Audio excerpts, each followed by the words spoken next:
everybody. My name is Lucy Edwards, but you know what? Strike that from the conversation because I don't want you to remember my name because I lost the script. But I'm project co-lead for the Literacy Coaches and Reading Specialist Educator Training Grant at the Napa County Office of Education. We are thrilled to have so many of you join us for this webinar series with Dr. Daryl Michel. The goal of the LCR-SET grant is to develop training and provide professional development for educators to become literacy coaches and reading and literacy specialists, and provide support for the LEAs that received the LCRS allocations.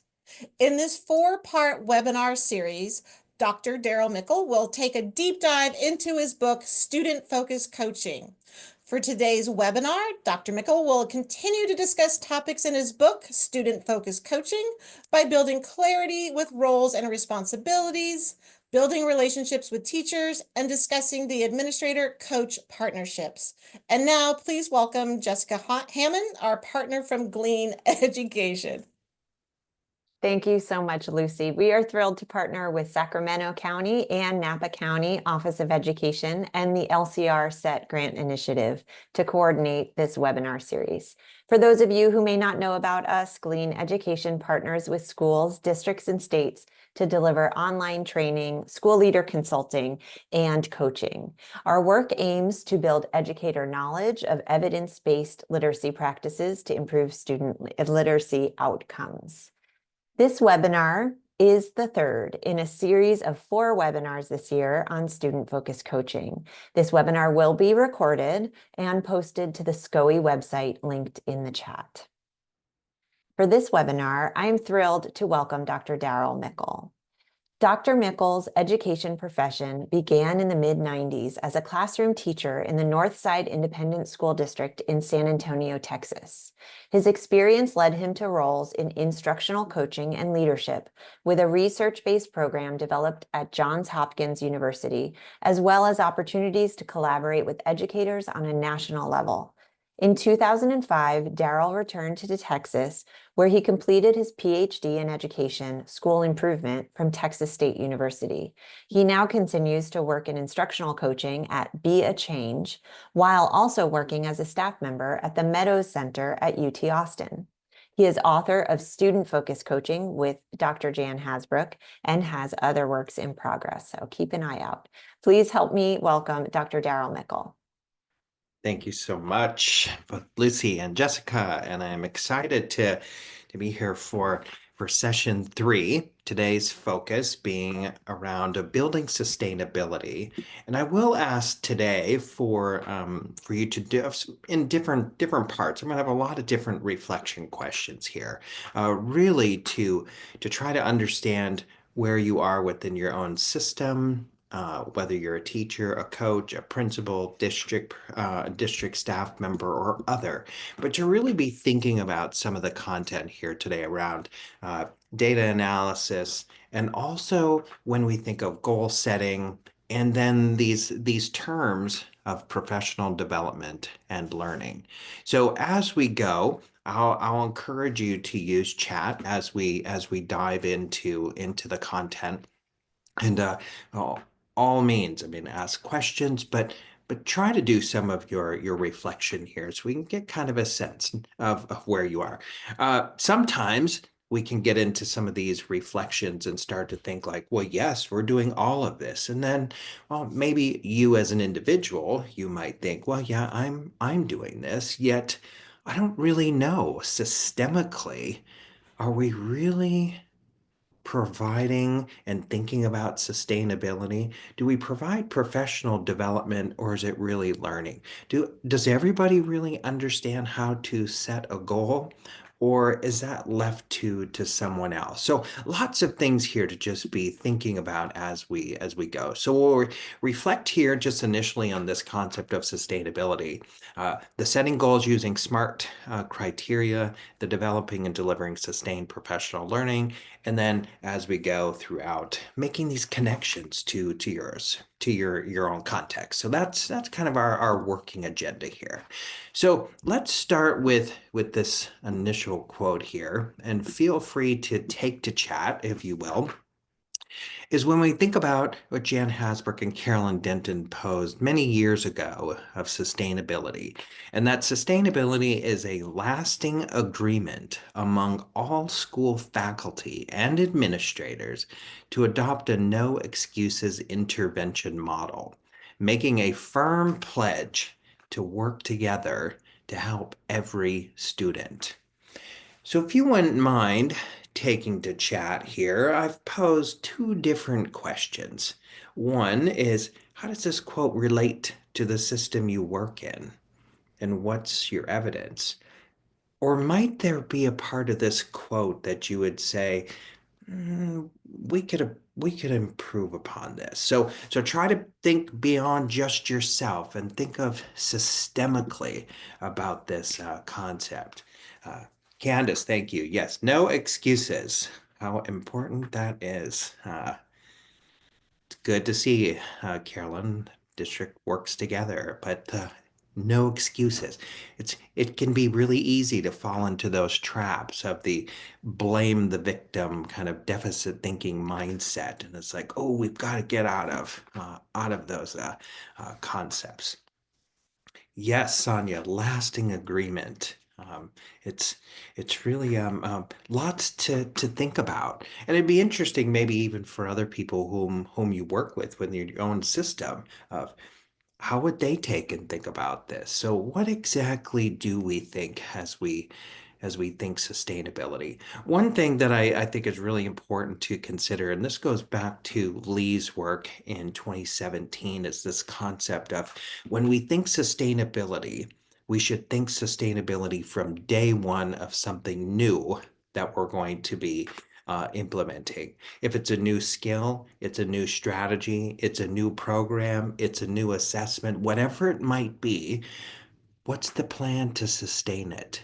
Because without a plan that's communicated that we're going to sustain something, there could be this chance that sometimes people think, and this too will go away. So having this real opportunity to think, what is the sustainability part?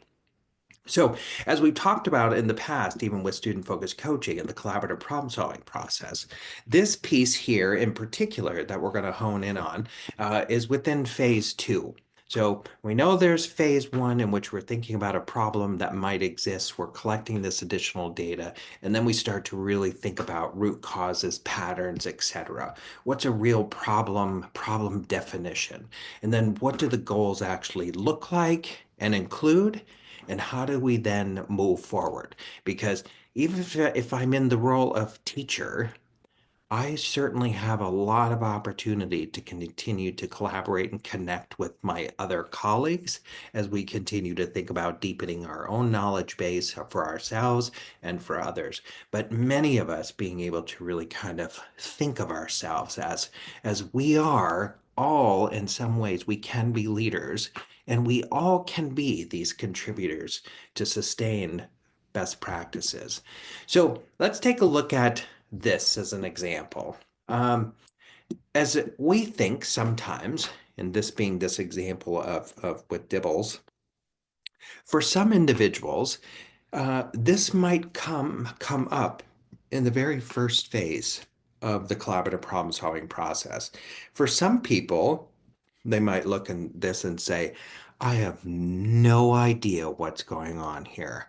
Um, for some people, they have, oh, lots of knowledge. They've had a bunch of training and support around this.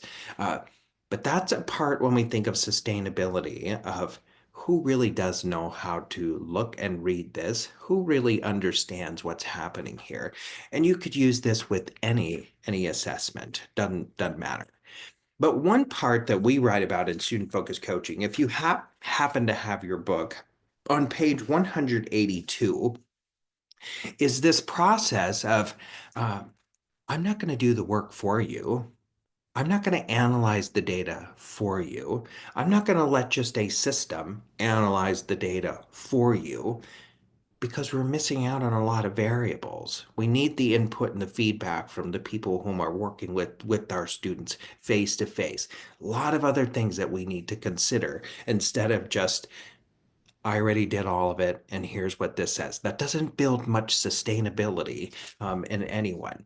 So if we were to take this sample that you could find on the Padlet, and so if you wanted to take a look here, we could have something like this as a form. And on page 182, this protocol the protocol being developed by the teacher development group, what was called the School Reform Initiative at one point in time, and even before that, it was called the Critical Friends Network.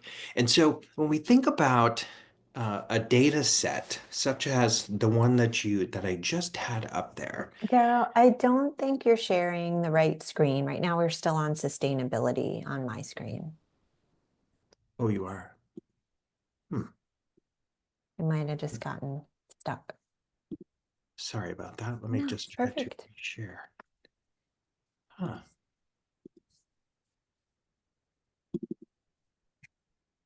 Perfect. Is that good? Yeah. So you wouldn't have seen this then. So when we have this, then this screenshot of the data that you would find in the Padlet, that one of the things on page 182 is to allow others to make sense of this. I know it could take a little bit of time, but I will guarantee you that this is one of these protocols that I really enjoy. And it's when we take something like this, you can imagine yourself essentially in these couple of parts here. This might take you 45 minutes. It just really depends on how much data you're sharing. But essentially, I could say in my hand here, I have this, but nobody else is looking at it. But I would describe what I'm holding here. This Dibbles assessment data, end of year, third grade, the number of students, the types of categories and skills that are assessed, what you're going to see, whether it's percents or numbers, but you give people a description of what it is that you're holding. And then you allow them some time to make some predictions. You get a really good sense pretty early on of whether or not people have a pretty good sense of the data that they're going to be looking at pretty soon, or maybe that we're not quite sure what the data is going to tell us. So, building sustainability here, we're putting the emphasis and the efforts on others to let's hear even what you think.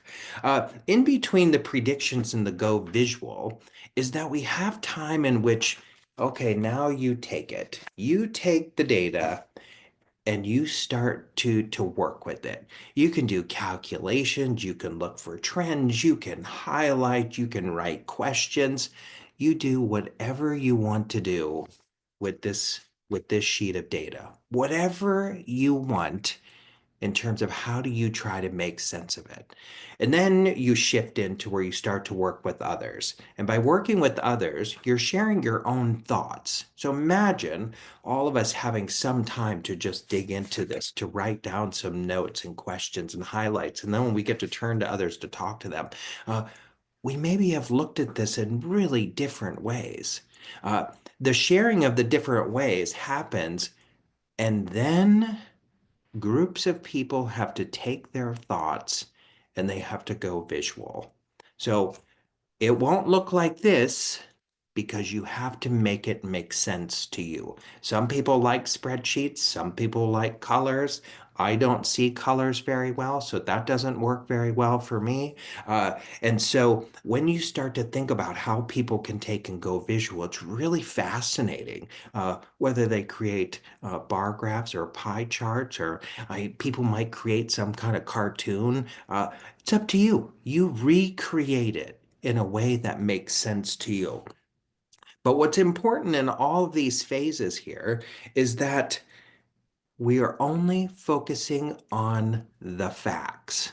So we're not doing deficit thinking. We're not trying to blame other people. We're not trying to justify what I did and why students performed the way they are. So you set up some of these ground rules as people are really trying to make sense of this. Once you have the visuals, well, then we start to make observations. But the observations are essentially looking at other people's visuals and the observations we can make and sharing that. Again, we're still in a place here with the observations where We're not trying to make inferences. We're not trying to justify. We're not trying to provide any rationale. It's just simply, what do we see in the facts? And then you get to that last part about inferences. And in about every situation where I've ever done this, which I've done this many, many times, is we figure out that we don't have near enough data here that's going to help us make decisions. So the thought that one spreadsheet that someone printed and put in front of us, uh, mm, there's a lot of other things that we're often missing.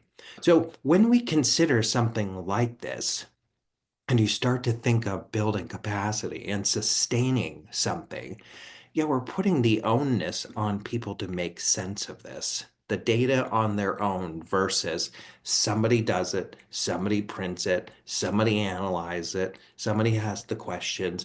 We're going to rethink this approach a bit here, but really powerful.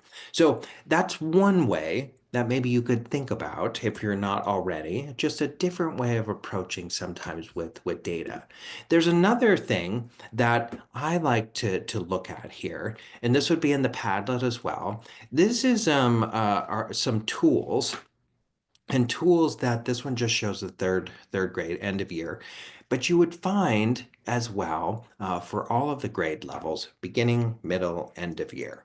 Uh, I am a firm believer, which maybe not everybody is, but I'm a firm believer in, you have to get to know the data that you have, and you can't just rely on someone doing it for you, such as, we put our data in and the system grouped all of our students, and now we do our interventions. Well, somebody has to really be able to verify and provide some evidence here. But what does this stuff really mean? These types of grouping worksheets allow one to take advantage of, but we're going to make sense of this. Notice in each of the columns here, this gives some general kind of guidance of how we might place students. Here's one sample. So if you have access to that Padlet and you're looking at this set of data, if I go down the line and I look at students who are going to be in that group 4, fluency, reading, connected text, and reading comprehension are below the benchmark. And then these recommendations. So I would be looking across for the oral reading fluency, and then I would be continuing across to look at the comprehension or the maze on the actual report. And if I find students who are at or below 99 words correct per minute, and they're at or below 18 with the maze, I list their name in group 4. Now, I've done just a couple of here. So the first one was Jessica. The next one was Irene. Irene with 55 words correct, read correct per minute. We have Irene and 18 on the maze. If I keep going down the list, I have Lynn and Kathy and Anna, who all fit into that group 3. But you could go through the whole list, but you get to help try to really make sense of some of this. And what am I going to do? So let me pause there for just a moment. And if you have access to the data from that Padlet, uh, and you have one of these grouping worksheets, look at a couple of names after Anna, and you put the names into the appropriate category. So let me just pause for like a minute or so and just let you look at another student, and you think about, where are they going to be placed in the grouping worksheet?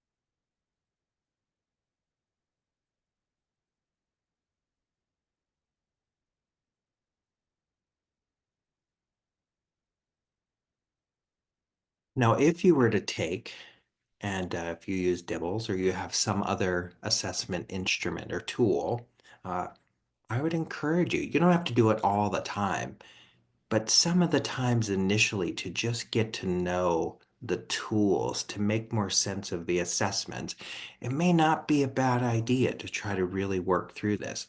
Uh, as I did and went through all of the students here, I'm like, wow, this is pretty interesting. Once you sort of pull this end of year third grade and start to see, well, students who are doing pretty well on group one in that first group and their performance on words read correctly per minute and the maze, they're comprehending the text. But it's also really good information here now. These third graders are leaving to go to fourth grade, and what a great tool maybe here that someone has thought through some of this. Now, so you could have a couple of things here in which, okay, sustainability, we're going to use some of the other instruments or tools and protocols to say, no, you're going to analyze the data together. You're going to make sense of this through that protocol of predict, go visual, and we're going to observe and make inferences. And we're also going to do things like this because sometimes money runs out and we don't get to continue using a system that we've always used. Well, this can help us really think then about more of the sustainability part. Now, if I were to take and say, now looking at all of this, and if I were to take this back to the collaborative problem solving process, think too what we've done here. We've tried to really get us to a place of thinking, in this case, about fluency, a problem definition, thinking about goals, and then maybe a targeted action plan. Because during and when we're implementing the targeted action plan, here comes the professional development and the learning that we're also going to get to really tie in here. So this might be a problem definition statement. Based on the data we collected and analyzed, most students scoring intensive or strategic on the oral reading fluency assessment at the end of third grade are reading below the expected percentile or words correct per minute. That's in Hasbrook and Tyndall. I don't know if you're not familiar with this from Jan Hasbrook around reading fluency. Uh, it's just a tiny little book from Benchmark that I use frequently. It's a really good resource and tool. But as fourth graders now, think about some of these students who are really going to need to strengthen automaticity of decoding skills and the support that they're going to need with quickly recognizing high frequency words. Well, that might be our problem definition in that phase. But then it comes time for goal setting. And if we think about this from goal setting, and we can trace this back to the original author, Doran in Management, 1981, to look at the SMART goal criteria. We have specific, we have measurable, we have assignable, realistic, time related. Now, if you get a good look at each of these, Christian van Nuremberg, John Campbell, also from Europe and Australia, would also say we should think about when we're setting SMART goals, maybe we should consider an I in front of this. Is it inspiring to us? Is it something that we're going to set as a goal that's going to inspire us to want to achieve? Now, get a good look at the specific, measurable, assignable, realistic, time related. And then let's think about this. This takes us back to our problem definition. So if you wouldn't mind, you can certainly take to chat if you want. You don't have to do all of them, but you could pick one in which you said, specific. What part of these goals would be specific? Is there any part of a goal here that would be measurable? What about assignable? Realistic? Time related? So let me just give you a moment there. Read those two goals here of thinking about students who we're going to really work with uh, because of these areas of fluency. And if you want to go to chat and you want to make a connection to the SMART goal criteria, please do.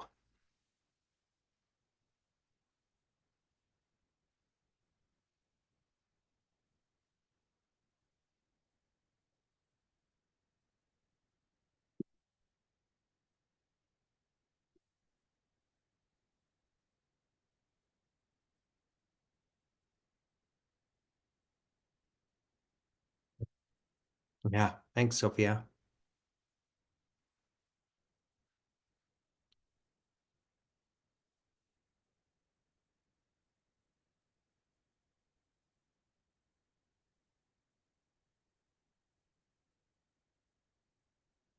So we have some specifics, whether that's going to be um, whether that's going to be correct letter sounds, it's going to be word reading fluency.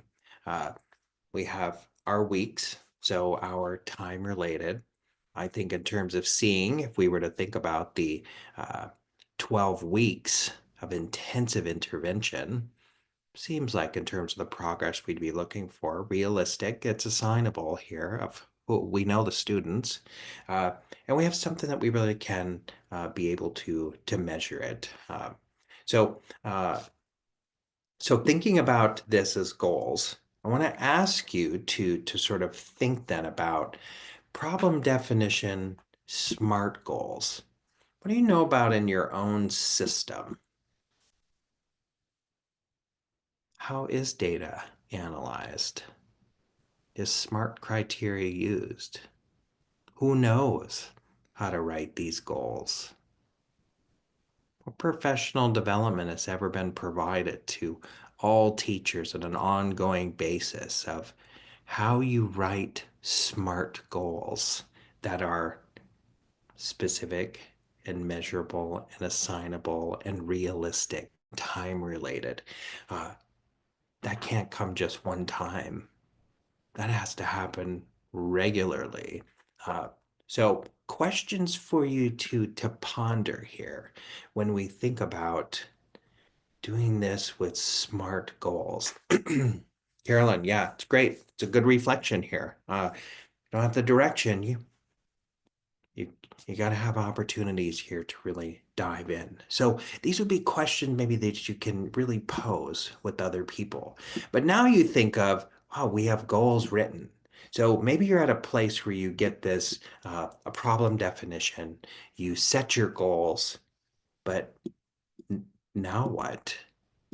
I mean, there's a lot in the area of fluency, and there's a lot included when we think of dibbles. So, if we were to think about this, some of these questions here that you might be asking is, I mean, well, what learning do people receive around dibbles? What do people even know about all of those skills that are assessed? Do they know how to then explicitly teach it? Because we could write all the goals we want and come together every week and look at more data and not making any progress because I don't know how to change my practice. So when we're thinking about some of this too, is like, dibbles in general, think of some of these things that come from Jan Hasbrook's work and Deb Glazer. Uh, what do all teachers and administrators know about these concepts of fluency? All of the mechanics of reading fluency. What do people know about phoneme awareness? What do they know about letter sounds and the purpose? What do they know about orthographic knowledge, sight word reading? What do they know about metacognition, social context? These are all big, they're huge in terms of when we think about the skills. So we can do all the data we want and use all the data we want, but we really got to be cautious and careful here sometimes. Really think about, but what skills do people need the support in? I've shared this in the past because just to show how when we think that some people just they don't know what they don't know. So when we think of things around fluency, maybe I think I know how to teach fluency and it's get kids to read fast. And well, I would be unconsciously unskilled. I might not really understand the purpose of of uh, of fluency, nor do I know how to do it. Uh, Once I know, well, then I can start to learn more about it. But I'm likely still pretty unskilled. Uh, you think when you've received some ongoing support and training, well, then we get to places where, hey, I've got the knowledge, but I need to keep practicing in order to perform. But once you can get to this place here about the unconsciously skilled, how we just do things because they become so routine.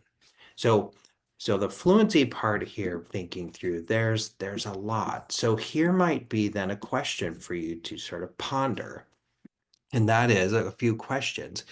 If you were to take something like Dibbles and you were to take a look at all of those skills around fluency, or you chose then to use some other assessment, your choice, in what way or ways, if at all, does your system differentiate learning for teachers and administrators? Or is it easier and everybody gets the same thing? And who decides what people are going to receive? Based on what? Questions to just ponder, maybe as you move forward. Now, as we think then of if we were to take and continue with this conversation here with Dibbles or others, these two concepts here are just, you can look down the two columns, and you'll start to see that there are some differences here. What professional development is versus professional learning. Now, some people use them interchangeably, but they're not really interchangeable in many ways. Think of this webinar series right here, or even you're in today's session. You might be joining today because you see that you could learn something that could be of benefit for you. You might learn something that you could apply in your context. You have questions about something.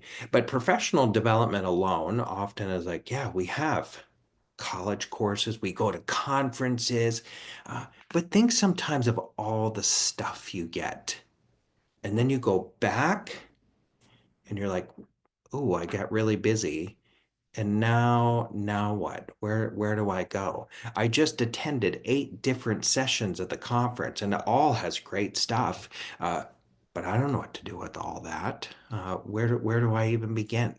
Professional learning helps us to then think beyond just a kind of a one-time event. Professional learning helps us to really think of what's the need, what's the focus. And if we have this sense of what the need and the focus is, well, we could start with some initial professional development, but then think of the sustained learning that would come with it. So, for example, if we went back to the fluency example, and even with the Dibbles, and if you thought about your own system, well, you can have a professional development session that just gives some general ideas and overview of what fluency is or what Dibbles is and all these different skills that are assessed.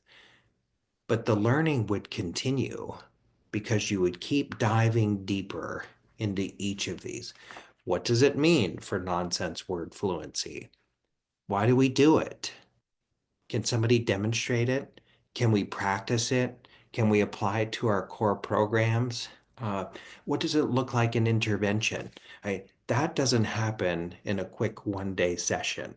So when you're thinking about the distinction then within systems of, do you typically just get a one-time shot, one size fits all, and that's it? And every time we come together, we do something different?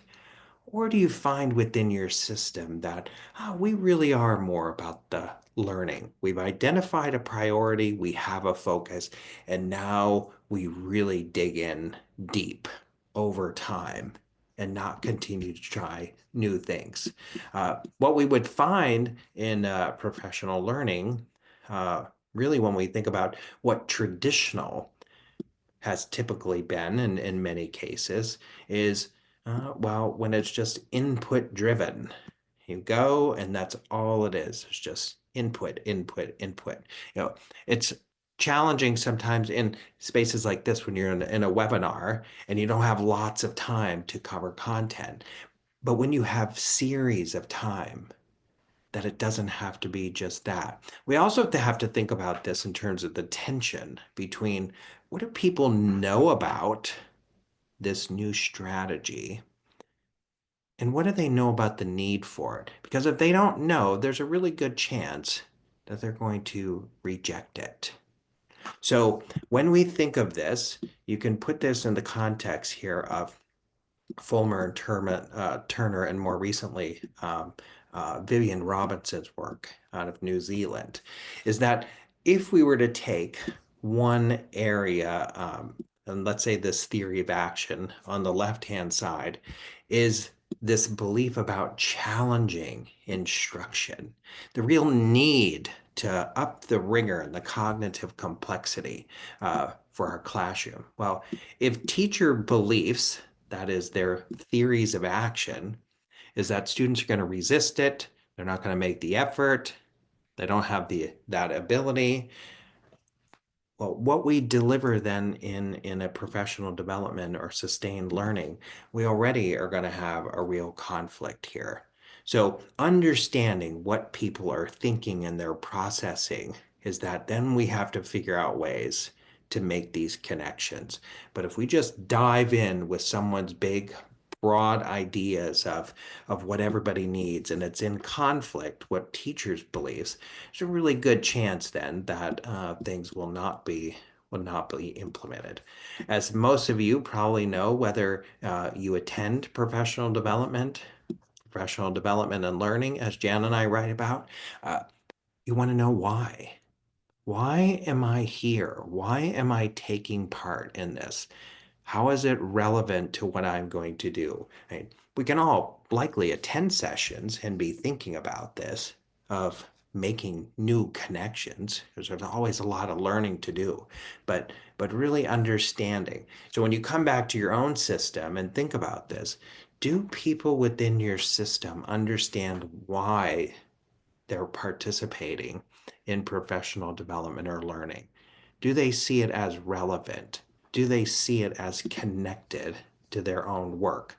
Because there's probably chances here then with Guskey's model of teacher change is that learning alone is not going to change practice. If we really want to change practice, we have to get to changing people's beliefs and their attitudes. And that's going to require likely sustained learning to then I'm going to test something new out. And if I see that students respond to it, that's going to be a much more apt that I'm going to keep using that new skill or strategy. But Guskey's model of teacher change, I think, also provides us with a lot of good direction. That just a session is not likely going to change someone's attitude and beliefs. So let's pause here and let's think about this. Feel free again if you want. You can reflect on your own. You can jot down your own notes. Or you can take to chat. If you want to take to chat, think about some of these questions. How would you define professional development or learning in your own system?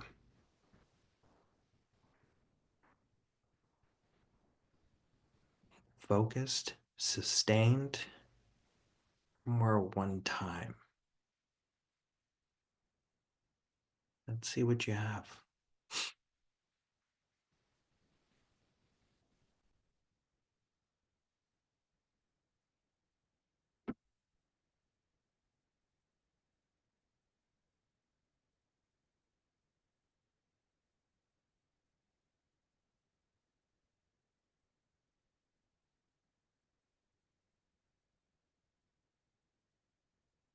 Hmm.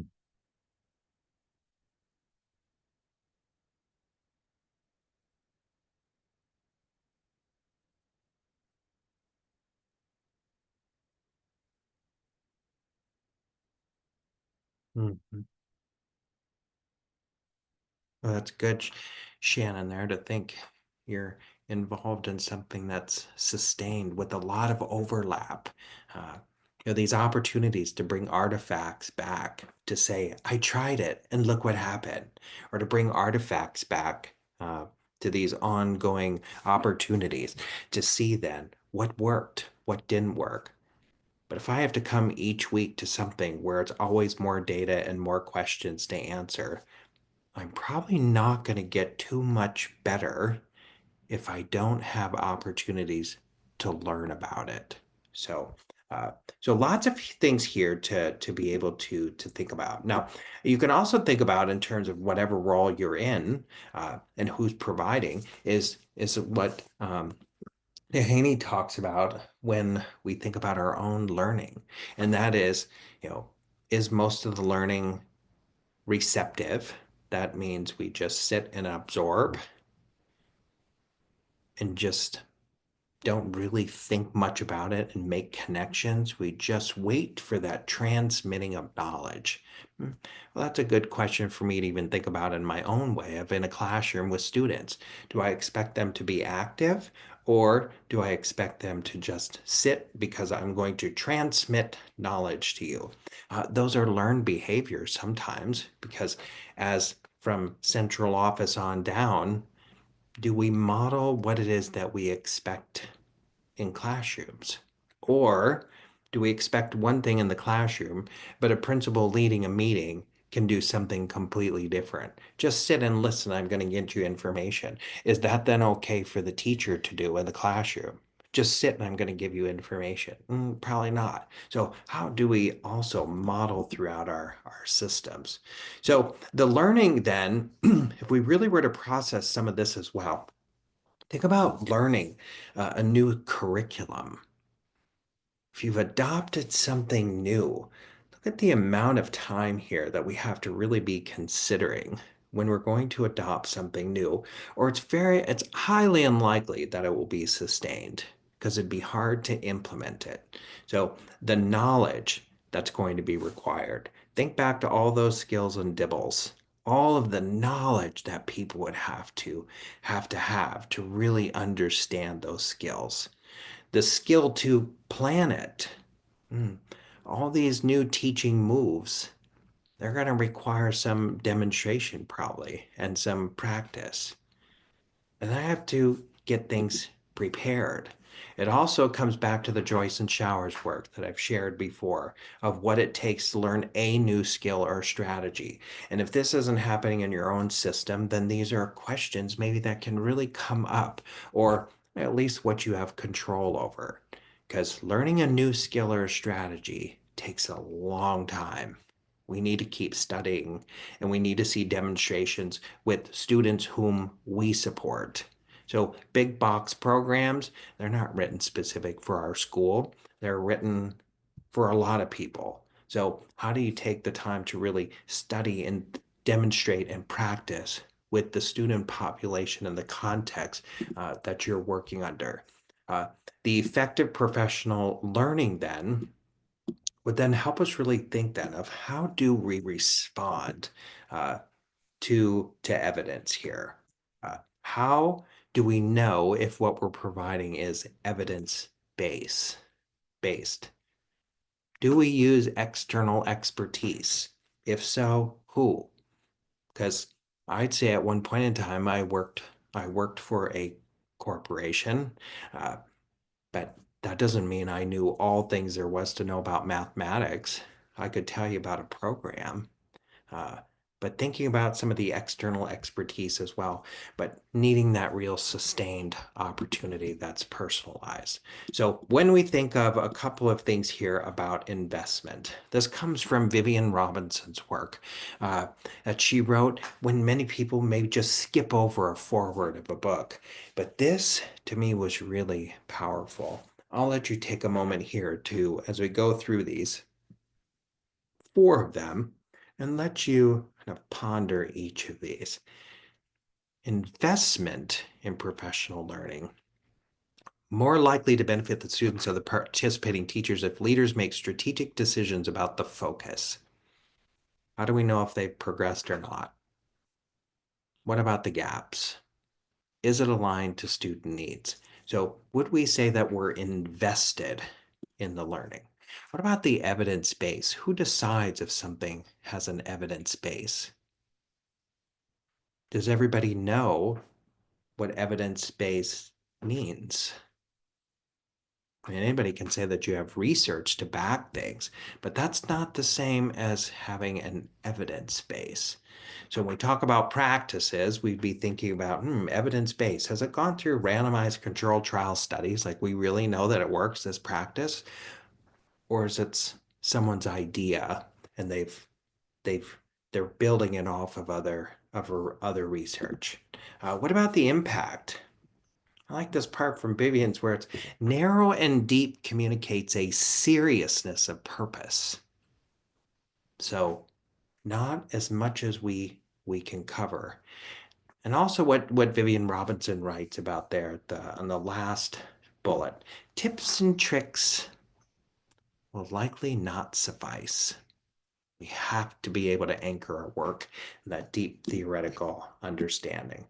And then with collective efficacy from Kraft's work, Robinson's work, Hattie's work, of how important it is that we have these ongoing conversations with colleagues. So can we learn something, take it back, bring back artifacts, bring back evidence, and have deep conversations around what we've learned. So let's take here a moment. You can pick one of these questions. You could pick a few questions if you want, but think about the content that we've kind of talked through here today of that data sample and the use of that, the protocol, the professional development and learning. Pick one of these if you would, one question. And again, you can take the chat here and responding to one or more of these.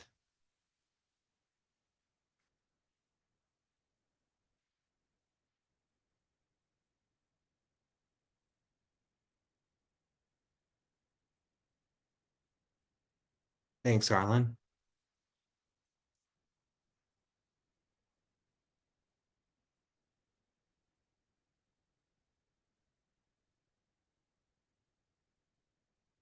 Mm-hmm. Good, Christina. It'll be interesting. I think you really like it. Um,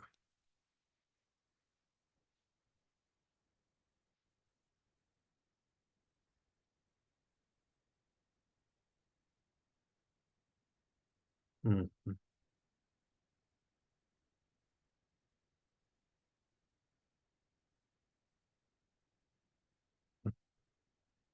Good one, Rachel. Are people inspired by the goal?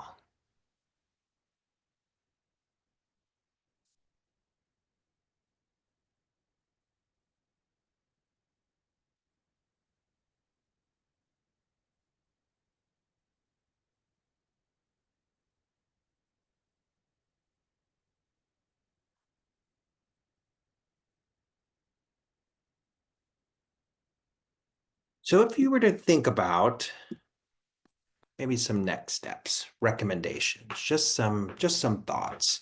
If you were to think about based on the content covered here, of just working through some of this, maybe one thing would be if you had the time and anyone could really help to work through this is that first one, audit current professional development and learning and look for patterns.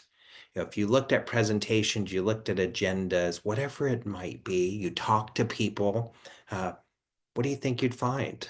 We do more PD one day, 45 minutes. We do just everything up front at the beginning of the school year. We get 5 days of professional development, and then we never come back to it. Or is it more of that sustained learning? Great thing to talk to with other people. So you could get a good look at auditing that. Probably have a lot of different titles and stuff as you go. The second one, meet with colleagues and just practice writing goals using SMART criteria.